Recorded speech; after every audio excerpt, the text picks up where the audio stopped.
Ayan na! Si Father Severino Malyari himself!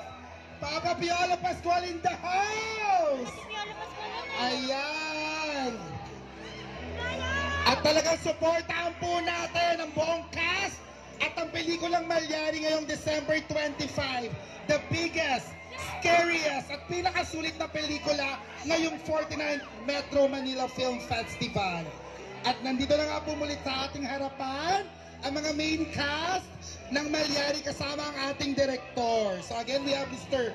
Ron Angeles, Mr. JC Santos, Miss Janela Salvador, Miss po na ng ating mga cast at magsama-sama na lang po tayo doon after. Wala kukuha ng mic?